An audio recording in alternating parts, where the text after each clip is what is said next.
Mateus capítulo 3, verso 1 ao verso 12. A palavra do Senhor nos diz, verso 1. Naqueles dias surgiu João Batista, pregando no deserto da Judeia. Ele dizia: arrependam-se, pois o reino dos céus está próximo. Este é aquele que foi anunciado pelo profeta Isaías. Vós, o que clama no deserto, preparem o caminho para o Senhor, façam veredas retas para ele. As roupas de João eram feitas de pelo de camelo, e ele usava um cinto de couro na cintura. Seu alimento era gafanhoto e mel silvestre. A ele vinha gente de toda Jerusalém, de toda a Judéia e de toda a região ao redor do Jordão. Confessando seus pecados, eram batizados por ele no Jordão. Quando viu que muitos fariseus e saduceus vinham para onde eles estavam batizando, disse-lhes: raça de víboras, quem lhe deu ideia de fugir da ira que se aproxima? Dei fruto que mostre o arrependimento. Não pensem vocês que podem dizer a si mesmo: Abraão é nosso pai. Pois eu lhes digo que destas pedras Deus pode surgir filhos a Abraão. O machado está posto à raiz das árvores, e toda árvore que não der fruto será cortada e lançada ao fogo. Eu os batizo com água para arrependimento, mas depois de mim vem alguém que é mais poderoso do que eu, tanto que não sou digno nem de levar as suas sandálias. Ele os batizará com Espírito Santo e com fogo. Ele traz a pá em sua mão e limpará sua eira juntando seu trigo no celeiro, mas queimará a palha com fogo, que nunca se apaga. Que Deus nos abençoe na exposição da palavra dele. Meus irmãos, todos nós que vivemos pelo menos nesse tempo do século XXI, constantemente somos bombardeados de propagandas e divulgação de novas marcas. Por exemplo, sempre que uma marca famosa ela quer se estabilizar ou ser colocada em uma região, em uma cidade, sempre há uma proposta de propaganda daquilo ali. Quando eu pensava nessa introdução, eu lembrava de um amigo meu que ele iniciou um novo projeto e ele precisou lançar aquela franquia dele naquela região. E eu lembro que ele colocou um mini trio na cidade, chamou algumas pessoas para entregarem alguns folhetos. Um drone passou voando naquela região, filmando toda aquela carreata. E ali então ele estava divulgando aquela marca. É comum para a gente ver movimentos como esse. Recente abri um supermercado lá próximo da minha casa. E eles investem inclusive nas redes sociais.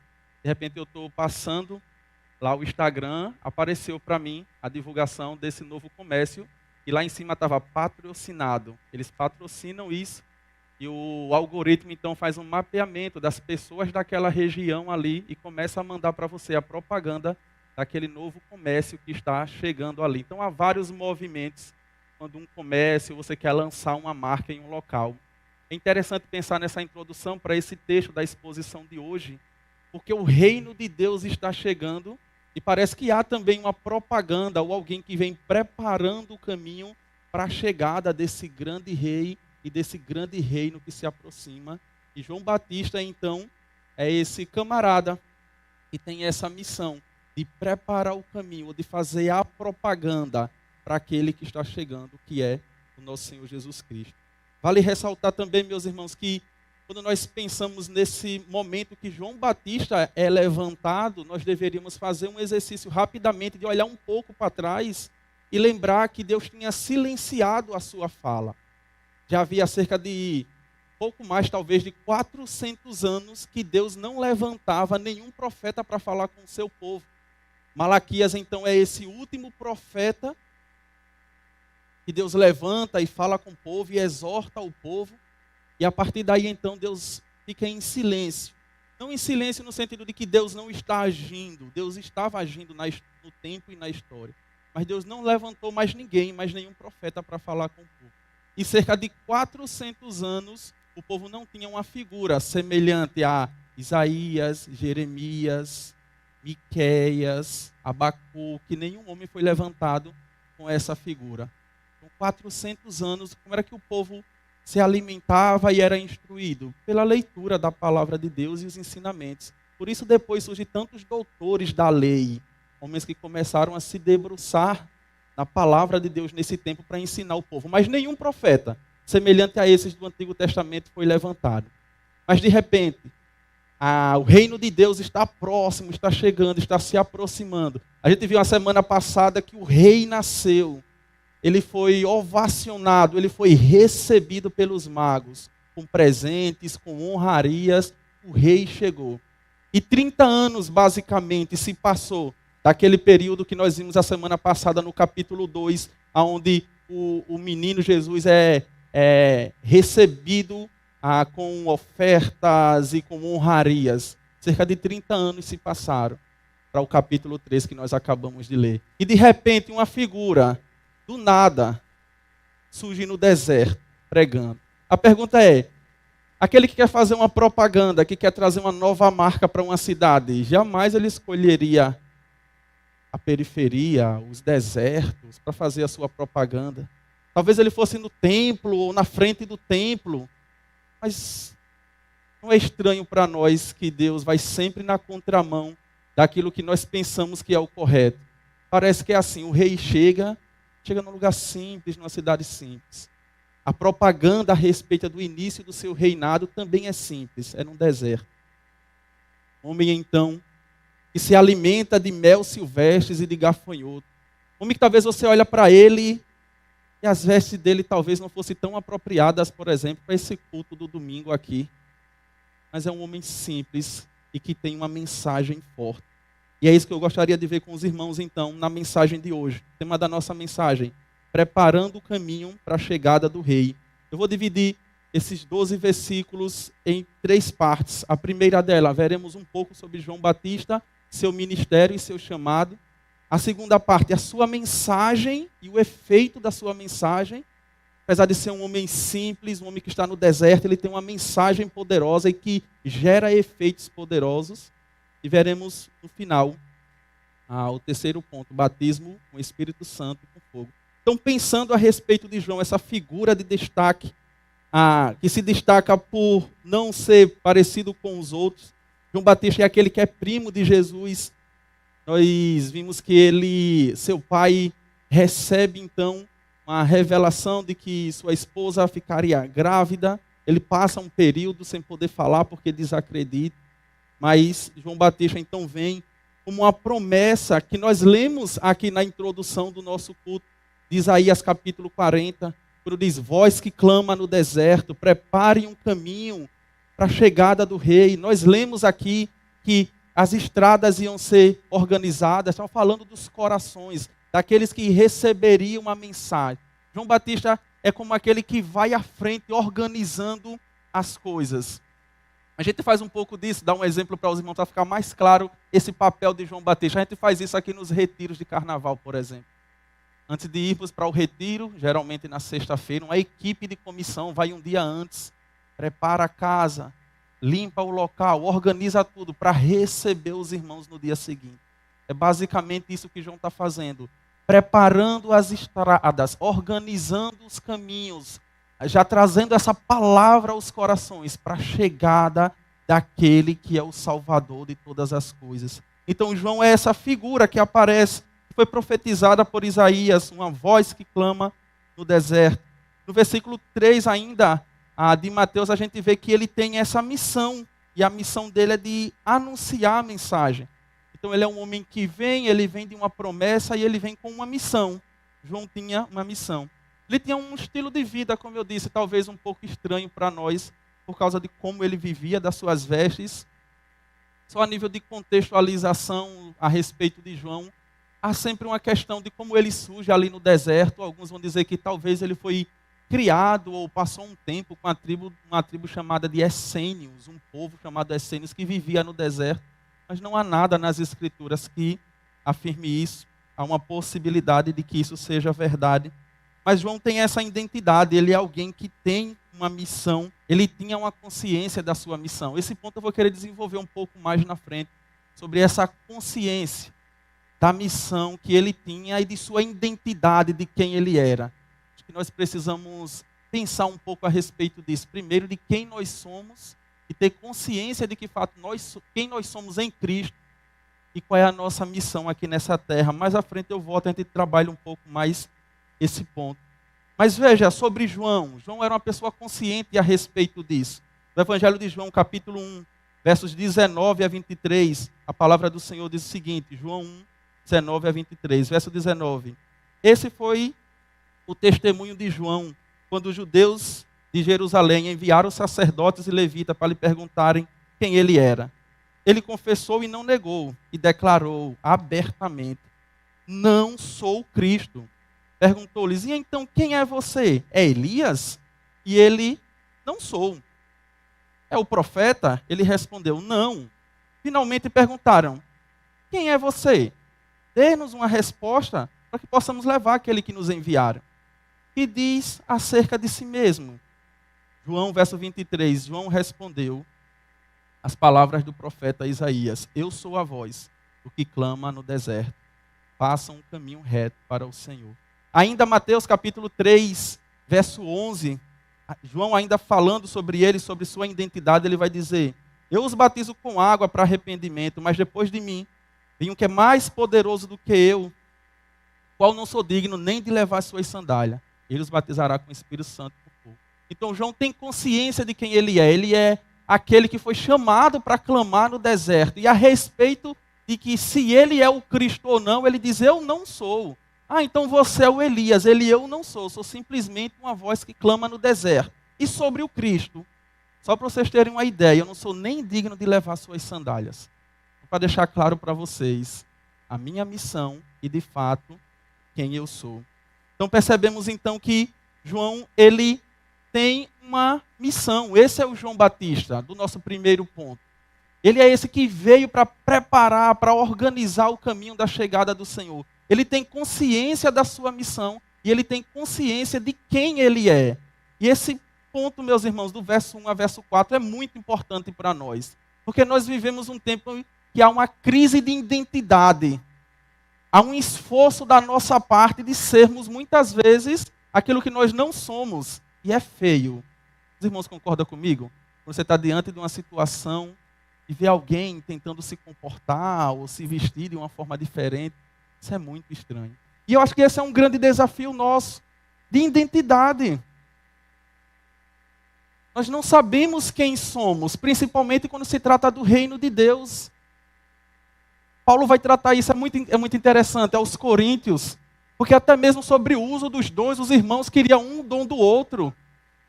Ou um queria se destacar com o seu dom mais do que o outro, e Paulo vai dizer, meus irmãos, calma, tudo isso é para a edificação da igreja, mas o Espírito que reparte o dom, ele dá a cada um segundo a necessidade. O que é que Paulo está dizendo a esses irmãos? Vocês precisam identificar a sua identidade, quem você é em Cristo e a partir dos dons que Deus te deu. E assim servir. E é isso que a gente vê aqui em João Batista. Ele poderia muito bem dizer, eu sou Elias mesmo. Ele tem as características de Elias, aquela mensagem mais forte, aquele homem que fala no deserto. Mas ele em momento nenhum diz, eu sou mesmo Elias que havia de vir. Porque Malaquias diz que antes da vinda do Senhor, o Senhor enviaria Elias novamente, ou alguém no espírito de Elias. Mas João Batista não toma para si essa prerrogativa de dizer eu sou mesmo Elias. Eu queria então que os irmãos pensassem a respeito disso. Quem você é em Cristo Jesus? Você não precisa usar uma maquiagem. Você não precisa tentar mostrar uma coisa que você não é. E quando eu falo você, meus irmãos, porque eu já dei um exemplo agora meu também. Eu estou no mesmo barco que os irmãos. É desafiador para nós. Mas a nossa identidade não está em parecer com o jovem ou usar uma roupa de jovem. Ou parecer uma moça mais velha e usar então as vestes das irmãs com mais experiência da igreja. Não é sobre isso, meus irmãos. É sobre entender quem nós somos em Cristo Jesus e aonde Deus nos colocou para servir. Qual é a nossa missão aqui? E essas outras coisas, as vestes, o cabelo, a forma, isso vai ficar bem mais leve para nós. Então João Batista, ele sabe sua identidade e ele busca cumprir a sua missão. Não importa as condições ao nosso redor. Não importa se era desafiador pegar um trabalho como a juventude, ou outros que Deus tem colocado na mão dos irmãos, que poderiam estar aqui também dando esse exemplo. Não importa essas coisas. O que importa é cumprir o propósito que Deus tem em nossas vidas. Não é sobre vestir roupas e fazer papéis diferentes. É sobre reconhecer a missão e aquilo que Deus tem dado para cada um de nós. E servir e cumprir essa missão. E é interessantíssimo ver isso em João Batista. A convicção dele. Os irmãos perceberam como ele é questionado? Quem é você? Você é o Cristo? Você é Elias? É um profeta? Me fale a respeito de você. Parece a pressão do mundo hoje, né? Querendo que você seja alguma coisa, querendo que você seja, tenha uma identidade. Você precisa ter uma identidade nesse mundo. Você precisa ter uma identidade na igreja. E há sempre essa pressão, né? Você está desenvolvendo, está crescendo, não casou ainda, tem que casar, vai, casa. Nessa idade não está namorando, tem que namorar, vai, namora. Não, você não é formado ainda, não tem uma formação. No século XXI você não tem uma formação, corre, faz uma formação. Não importa se você vai servir naquilo ou não. Você precisa, na roda da conversa, dizer, eu sou formado em tal área. Parece que é essa mesma pressão que João estava recebendo aqui, é a pressão que nós recebemos hoje. Não só do mundo lá fora, mas também da igreja. Mas isso não deveria nos pressionar a um ponto de falarmos aquilo que nós não somos. E cumprir papéis que não é papel nosso. Porque João não diz, tá, vocês querem, pronto, eu sou o Elias. Tá, vocês querem ouvir, eu sou o profeta. João não pega a pressão do povo. Ele diz, vocês querem saber quem eu sou? Olhe para Isaías capítulo 40. Eu sou a voz que clama no deserto. Ou seja, eu sou alguém que tem uma identidade e que vim cumprir uma missão. Então quem você é, Felipe? Servo de Cristo. Que hoje estou auxiliando na juventude, mas que amanhã, semelhante ao pastor Vitor, posso ir para os casais, depois para a criança. Isso não me define. O que define nós é a missão de servos de Cristo Jesus. E é interessante que João não diz, eu sou João, filho de Zacarias, filho de Isabel. Olhe para a minha genealogia lá atrás. Meu bisavô era pastor, meu pai era pastor, meu avô era pastor. Ele diz a missão dele. Ele diz, eu sou a voz que clama no deserto. Eu sou um servo do Senhor e vim para preparar o caminho dele. Quem eu sou? Não importa tanto a respeito disso. Quem é meu pai? Se meu pai servia no templo, não importa muito sobre isso. O que importa mesmo é a minha missão aqui. Eu sou a voz que clama no deserto. E meus irmãos, nós então precisamos lidar com essa pressão. Termos que dar uma identidade de ser alguma coisa na igreja, de ser alguma coisa lá fora. Pense aquilo que Deus tem entregado na sua mão e cumpra da melhor forma possível. E a sua identidade, ela vai sendo formada, não por você, mas pelo próprio Deus. Eu lembro quando veio a minha ordenação ao ministério, e até hoje, alguns irmãos dizem assim, ô Felipe, aí daqui a pouco, principalmente na juventude, ô pastor Felipe, meu irmão, fique em paz, porque isso não deve definir a gente. Isso é papel de Deus, formar a nossa identidade, é Ele quem move os corações e fala com a igreja dele, mas nós não deveríamos arrogar isso para nós. Deus vai fazendo isso no meio do povo dele e na igreja, à medida que a gente serve. É muito interessante isso. Há um problema na igreja primitiva sobre auxiliar as viúvas, os necessitados, e essa situação chega para os apóstolos. E os apóstolos dizem, escolha entre vocês, homem que estejam com essa e essas qualidades, e tragam eles aqui. Que a igreja é o povo de Deus que tem que identificar as coisas em nós. Não é nós arrogarmos para si essas coisas. Então não se preocupe você a respeito da sua identidade. Sirva a Deus. Sirva na sua família. Sirva no seu trabalho. Faça isso de forma honesta. E o próprio Deus vai trabalhar para que a sua identidade seja formada. João Batista não se preocupou com a propaganda que ele tinha, no sentido de que ele estava anunciando aquele que iria vir, mas ele precisava se destacar. Jamais. Ele vai dizer: eu não sou nem digno de levar as sandálias daquele que eu vim preparar o caminho. Esse deve ser o nosso espírito sobre a nossa identidade. Nós somos servos do Senhor. E sobre o nosso Senhor, eu não sou digno nem de levar as sandálias dele. Então não é sobre mim ou sobre o meu serviço, mas é sobre o meu Senhor. Então esse era João Batista, um homem de personalidade forte. E um homem também que sabia a sua posição, sabia a sua identidade e buscou cumprir a sua missão. Mas do verso 5 ao verso 10, nós vamos ver que João Batista tem uma mensagem para trazer ao povo. Como eu disse, ele é aquele que está fazendo a propaganda, aquele que está preparando, planeando o caminho para a chegada do Messias. E versos 5 a verso 10, nós vamos ver ele então trazendo essa mensagem. Verso 5 diz o seguinte: aí ele vinha gente de Jerusalém, de toda a Judéia, de toda a região ao redor do Jordão, confessando seus pecados, eram batizados por ele no rio Jordão. Quando viu que muitos fariseus e saduceus vinham para onde ele estava batizando, disse-lhes: raça de víboras, que lhe deu a ideia de fugir da ira que se aproxima. Dei fruto, pois. Dei fruto que mostre o arrependimento. Não pensem que vocês podem dizer a si mesmos: Abraão é nosso pai. Pois eu lhes digo que destas pedras pode Deus fazer surgir filhos a Abraão. O machado está posto à raiz das árvores, e toda árvore que não der fruto será cortada e lançada ao fogo. Então João tem uma mensagem, a gente viu no verso 2, que é uma mensagem de arrependimento. Ele vinha diante da multidão, diante das pessoas que vinham te procurar e diziam: arrependam-se, pois o reino dos céus está próximo. A mensagem de João era uma mensagem de confronto, era uma mensagem que chamava o povo ao arrependimento, convocava o povo a se arrepender dos seus pecados. Veja, João está preparando o caminho para a chegada do ministério do Messias. O reino de Deus estava chegando. E qual foi a mensagem de Cristo Jesus? Convocar o povo ao arrependimento. Então João já está planeando esse caminho. E muita gente vinha até João para ouvir ele. Olha que interessante. Como eu disse, uma propaganda para uma marca vai buscar os melhores lugares. Vamos fazer o melhor trabalho nesse sentido. João vai para o deserto. E olha que interessante, a mensagem dele é tão forte que as pessoas vão até ele buscar sobre isso. E lá no deserto, naquele local, muitas pedras, calor intenso, João prega: arrependam-se.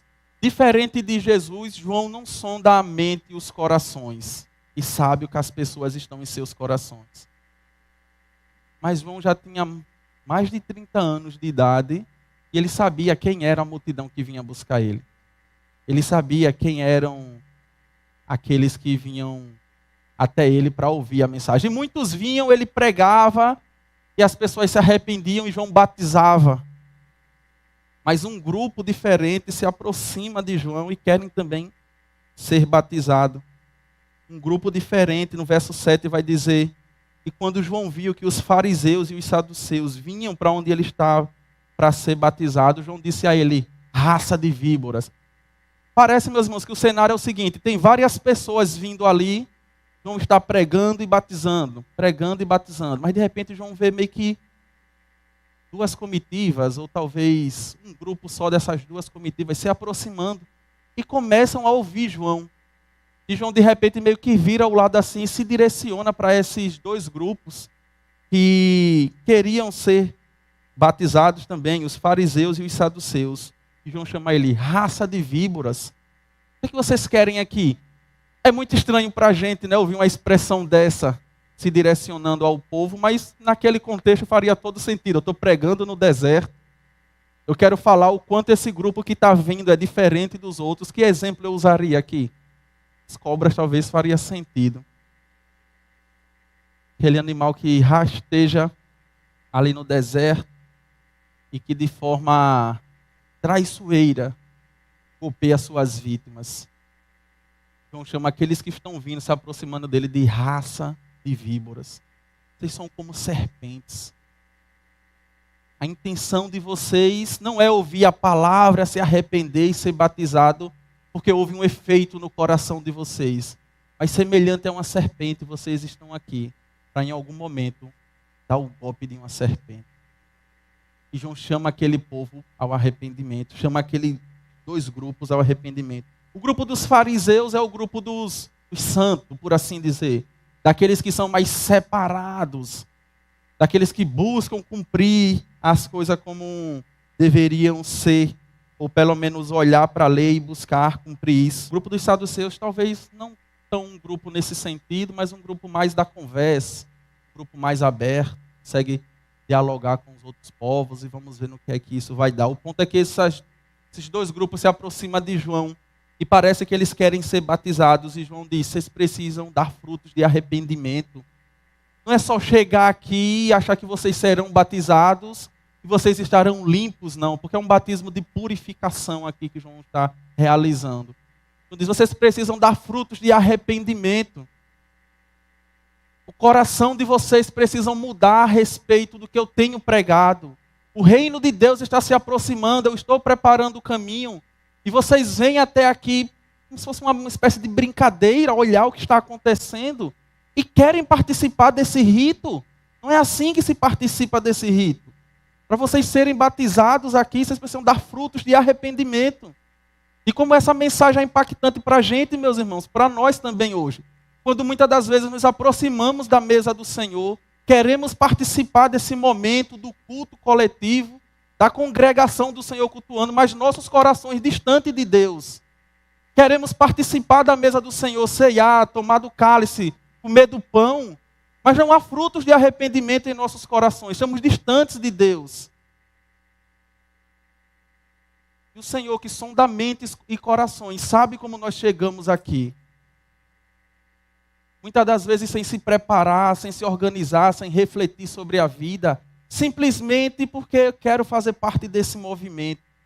E sem reflexão. E a resposta, e a palavra que a gente recebe nessa manhã é: dei frutos de arrependimento. Nós precisamos nos aproximar, entrar nessas portas com os corações quebrantados. Por que é que a gente faz esse momento do prelúdio antes do culto? Para que possamos refletir sobre a nossa vida. Para que antes de iniciarmos, entregarmos como igreja um culto coletivo, a adoração ao nosso Deus, possamos refletir sobre as nossas vidas, confessar os nossos pecados. E o que é que a gente faz na maioria das vezes? Nem se importa com o prelúdio. Caminhando pela igreja, resolvendo alguma coisa, parece que é só um ritozinho que o dirigente do culto ali tem que seguir da liturgia. Não, mas tem uma finalidade. Há um prelúdio para que os irmãos possam preparar o coração para esse momento que nós iremos fazer, que é prestar o culto a Deus. E o que deveríamos fazer nesse breve momento era uma autorreflexão e chegaríamos à conclusão de que não somos dignos de estar aqui, mas por causa do sangue de Cristo cultuaremos ao nosso Deus. Precisamos dar frutos de arrependimento. Eu estou usando esse exemplo aqui da ceia, da igreja, mas quantos outros exemplos poderiam ser dados? Quando não nos preparamos, por exemplo, para dar uma aula de EBD, ou quando não nos preparamos para o nosso pequeno grupo, não nos organizamos, quando não fazemos isso nas nossas devocionais ou no nosso culto no lar, somos assim, semelhantes a esses fariseus e saduceus, que se aproxima do santo, que se aproxima do sagrado, mas sem dar frutos de arrependimento.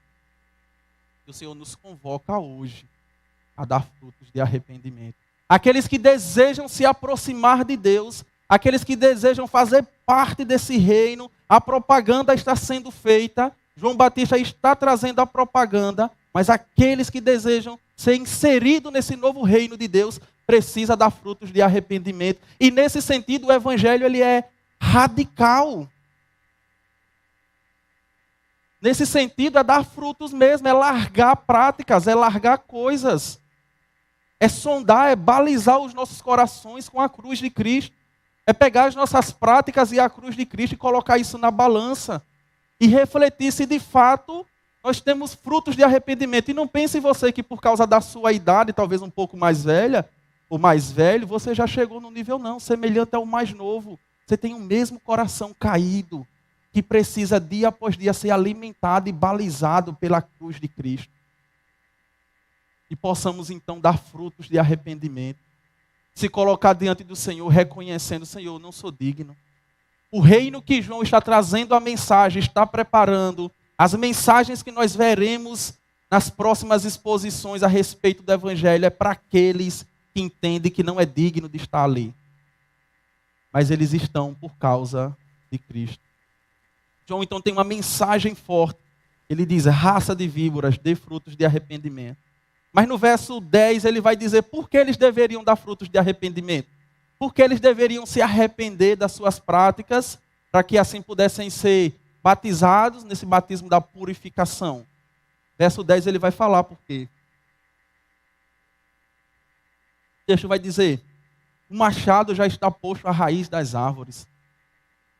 E toda árvore que não der fruto será cortada e lançada no fogo. João está dizendo: vocês são como árvores. E posso dizer uma coisa a vocês: o Deus do universo já está com o seu machado erguido. Olha que interessante aqui, meus irmãos. Quem é que corta uma árvore pela raiz com machado? Irmãos, perceberam isso no texto? Ninguém corta uma árvore pela raiz. Você corta a árvore no tronco, talvez muito perto ali da areia, mas você não corta na raiz. João está dizendo: o machado de Deus está posto, mas é na raiz. O Senhor não vai cortar em cima e depois brotar, não. Aqueles que o Senhor cortar, Ele vai cortar, e Ele vai cortar na raiz. E sabe por que vocês deveriam se arrepender? Que aquele que está com o machado na mão é todo poderoso. Ele está mirando para a raiz das árvores. Ele vai cortar. E ele vai fazer, sabe o que com essa árvore? Ele vai lançar ela no fogo. Ele vai destruir essa árvore.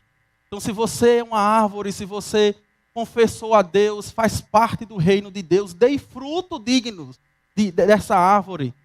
Como é que chega a estação de você como árvore dar fruto e as pessoas se aproximam de você e não conseguem encontrar frutos? João diz: dê fruto, porque Deus está com o machado na raiz das árvores. Então João tinha uma fidelidade com a mensagem, ele pregava a mensagem do reino. O efeito da mensagem de João era um efeito transformador, era um efeito no coração. A mensagem é o seguinte: se arrependam. Aqueles que se arrependerem serão recebidos no reino de Deus. Aqueles que não se arrependerem, Deus irá cortar na raiz e irá lançar no fogo. Essa era a mensagem de João. E era uma mensagem urgente, uma mensagem de arrependimento, que tinha uma urgência. E meus irmãos, se João Batista, há 2000 anos atrás, tinha urgência na sua mensagem, clamava o povo por arrependimento, imagine nós hoje. 2000 anos de história já se passou. Imagine o quanto mais próximo de nós esse machado não está. Esse momento, esse dia do julgamento. Porque, meus irmãos, o evangelho não é uma brincadeira. Inclusive, nós estamos perdendo tempo se nos relacionamos com Deus, com o evangelho, como se fosse algo bom, bacana para a vida. Não, isso aqui custa a nossa vida.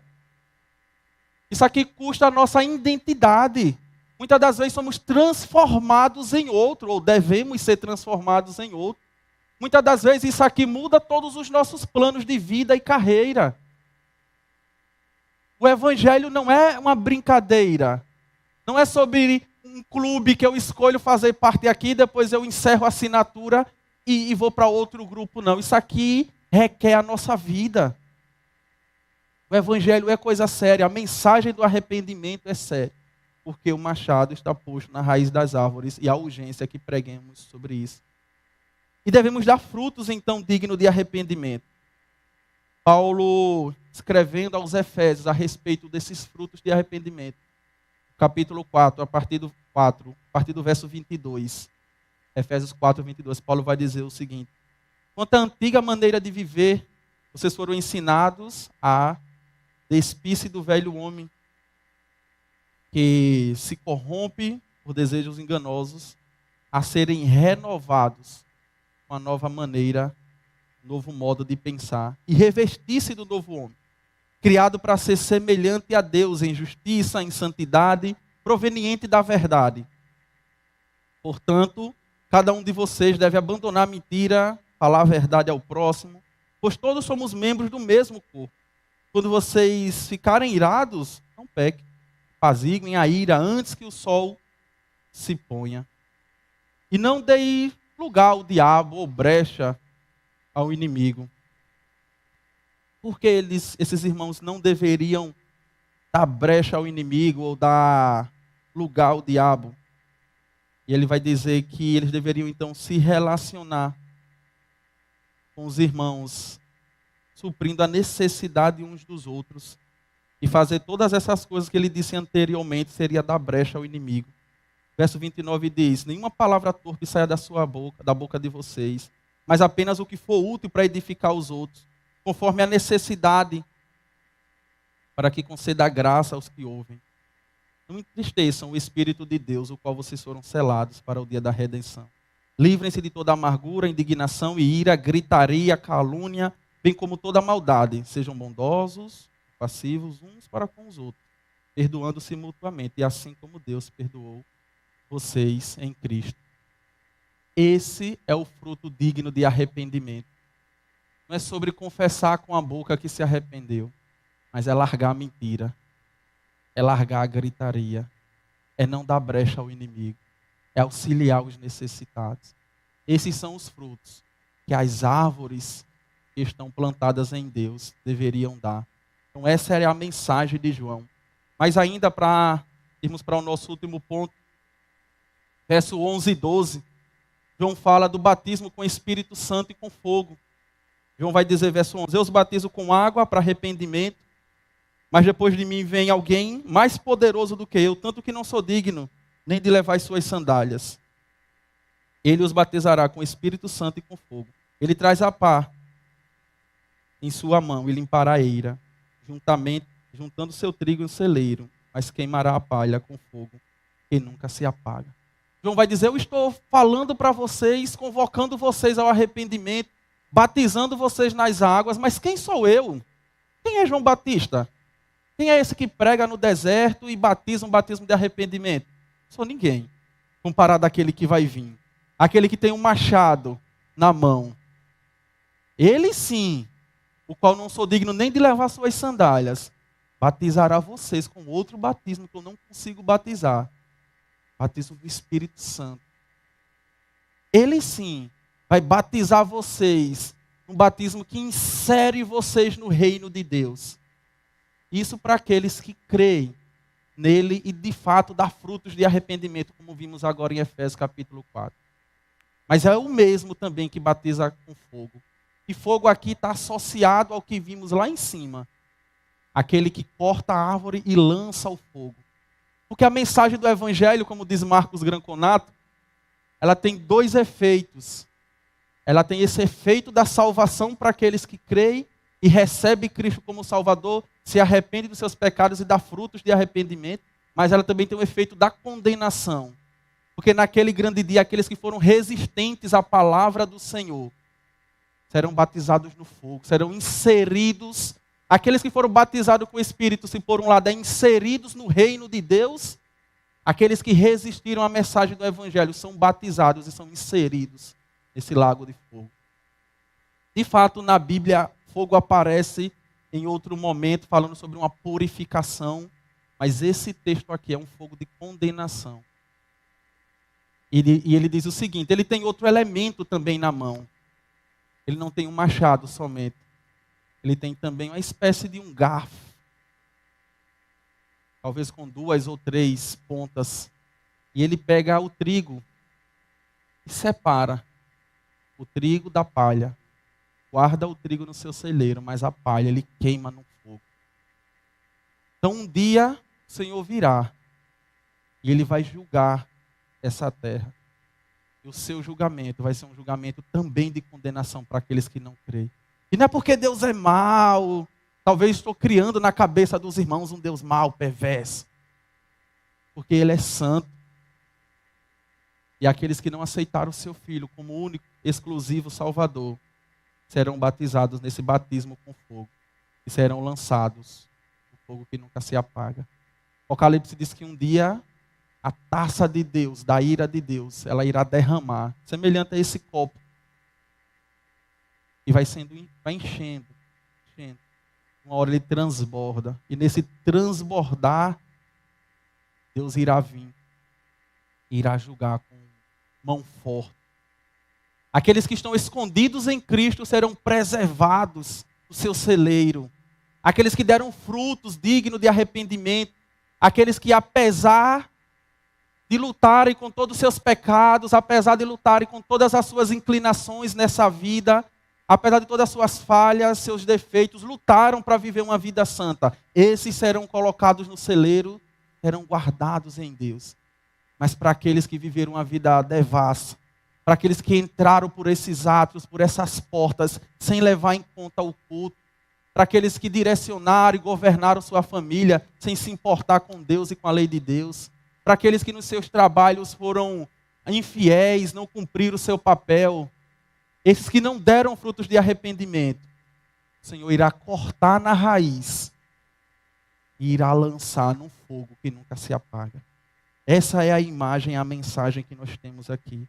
Meus irmãos, o fogo do julgamento é essa mensagem que traz para nós um senso de urgência.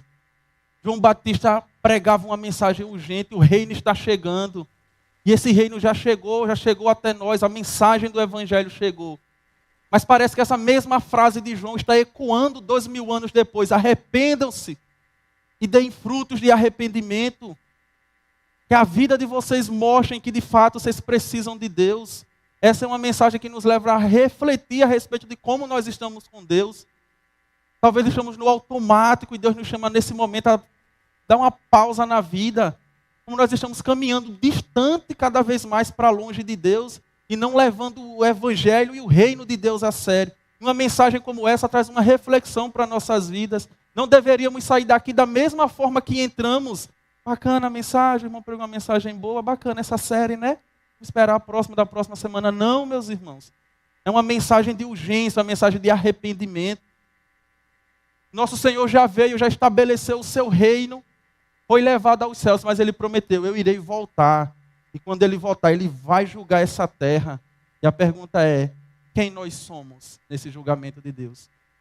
Nós somos o trigo que Ele separa e coloca em seu celeiro e guarda. E nós somos essa palha que será queimada no fogo. E alguém já disse no passado que um segundo no inferno valerá por toda uma vida que nós vivemos aqui. Aqueles que lá chegarem no inferno, o segundo que ele passar lá, ele vai se arrepender de ter levado uma vida devassa. Talvez de 50, 60, 70 anos. Mas não haverá mais chance para ele. Lembra lá do rico e Lázaro? Ele diz, deixa eu ir lá falar para os meus irmãos o quanto isso aqui é ruim. Ele diz, não, seus irmãos já têm, sua família tem a lei e os profetas. Eles já têm a mensagem para eles. O Senhor, meus irmãos, traga essa consciência em nossos corações, de que a nossa identidade está em Cristo, de que temos uma missão nessa terra. Somos convocados dia após dia a dar frutos dignos de arrependimento. Amém?